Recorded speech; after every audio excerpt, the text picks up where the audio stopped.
asegurar a todos una base común de servicios educativos, dejando que quienes poseen recursos compren una educación más enriquecida para sus hijos, no es optar por una igualdad de oportunidades.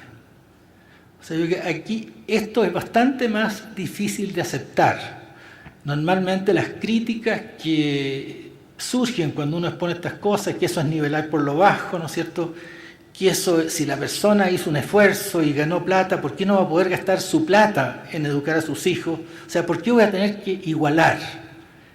Y yo creo que acá el tema central es un tema que hay que entender, y es que los bienes educativos no son solamente la capacidad espiritual de gozar la belleza y de acceder al conocimiento, sino que también son bienes posicionales dentro de la sociedad. Por lo tanto, cuando yo educo a alguien, además de entregarle un conjunto de competencias, de capacidades, le estoy entregando un cierto lugar en la sociedad. Y ahí sí que mayoritariamente todas las teorías democráticas dicen que no es democrático, es precisamente lo contrario a la democracia, esta herencia de los privilegios. Es por eso que en todas partes del mundo, ¿no es cierto?, los impuestos de herencia suelen ser más fuertes que otro tipo de impuestos, y donde la idea de que los hijos repitan sin más la historia de sus padres, y los pobres la historia de los pobres, y los ricos la historia de los ricos, es algo que es el polo opuesto de una sociedad democrática. Por lo tanto, la justicia educativa solamente puede tener como un horizonte ético-político la igualdad. Eso no significa que esa igualdad la vayamos a lograr mañana ni pasado mañana, pero esa es la dirección. O sea, en el fondo, todo lo que quiebra igualdad es algo que debiéramos ir quebrando. Equidad educativa y democracia es otra manera de mirarlo. Las sociedades humanas nacen y crecen, se crean y se recrean en la comunicación. La institución social de educación posee una función central en este proceso de crear comunicativamente la sociedad. El sistema democrático posee una característica particular. Pone el poder de producción y reproducción y cambio de la sociedad en todos los miembros de ella. Y de acá viene, de nuevo, ¿no es cierto?, el tema de la igualdad educativa. Es, lo decían todos los próceres de la patria latinoamericanos, ¿no es cierto?, ya a comienzos del siglo XIX. El decirnos democrático y tener una no educar al pueblo es un contrasentido. O sea, acá claramente la democracia exige esta participación de todos y todas.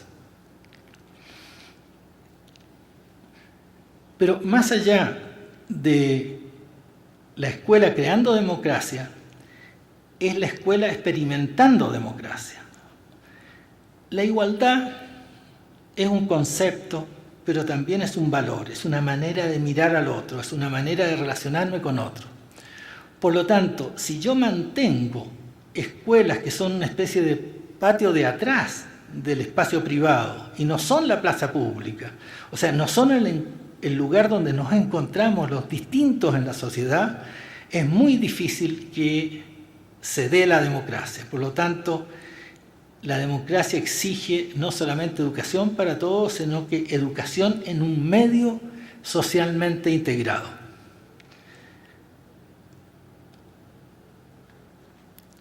Un texto de Latapí sobre este tema. Hay otro aspecto de la justicia educativa que se refiere a la contribución del conjunto de las actividades de educación al bien común. Ya se mencionó la necesidad de procurar que la educación forme la conciencia moral y los valores de justicia en los educadores. De la misma manera, el Estado y la sociedad tienen la obligación de procurar que los oficios, profesiones y carreras que se promuevan correspondan a las necesidades humanas reales según el grado de desarrollo de cada sociedad. ¿Por qué incorporé este texto? En el fondo creo que este texto, si no corrige, por lo menos enriquece lo que veníamos diciendo. O sea, el tipo de reflexión que hice hasta ahora estaba muy basado en el individuo, en la idea, ¿no es cierto?, de una justa distribución de la educación. Pablo nos dice en este texto, hay otra manera de mirar, que es una mirada mucho más global. O sea, los bienes sociales de la educación no son solo, son principalmente, pero no son solo los bienes que adquiere, que pasan por un enriquecimiento de los individuos y de ahí a la sociedad, sino que también hay una mirada del bien común, mirando el conjunto del sistema educativo. Tercera consideración que tiene que ver con equidad, democracia, etc., es la relación mercado-democracia. Yo creo que si las cosas siguen como están, vamos a vivir muchos años más todavía, ¿no es cierto?, con estas dos instituciones fundamentales que nos hemos dado, una democracia y un mercado al mismo tiempo. No hay que ser demasiado perspicaz para darse cuenta de que hay una cierta disonancia entre la lógica de funcionamiento de estas dos instituciones. El mercado necesariamente, al ser una competencia, ¿no es cierto?, una concurrencia entre personas por tener más riqueza, más bienes, esa es como la lógica del mercado, produce segmentación social. Y la segmentación social se opone a la democracia, porque nos hace claramente distintos. Entonces ahí viene esta hipótesis, tremendamente difícil de cumplir, pero que yo creo que tiene que ser de nuevo una hipótesis heurística, de que el sistema educativo tiene que de alguna manera volver a repartir las cartas entre cada generación. Y por lo tanto, es la existencia del mercado, su justificación, entre comillas, está en el hecho de que quien se esfuerza, es meritocrática, quien se esfuerza y trabaja duro, obtiene. Bueno, pero para que quien se esfuerza y trabaja duro obtenga, sea legítimo, yo tengo que tener una cierta igualdad entre los que se esfuerzan.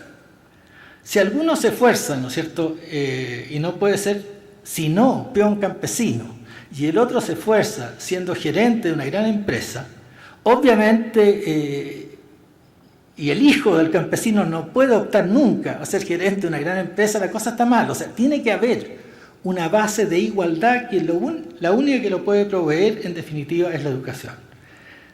Resumo esto con una sola idea, o sea, democracia y mercado son instituciones que tenemos y que vamos a seguir teniendo. La legitimidad de ambas se basa en una creciente igualdad educativa.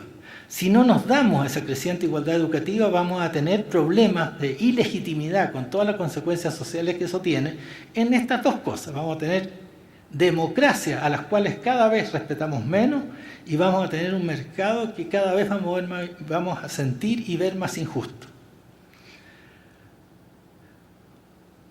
Dos comprensiones.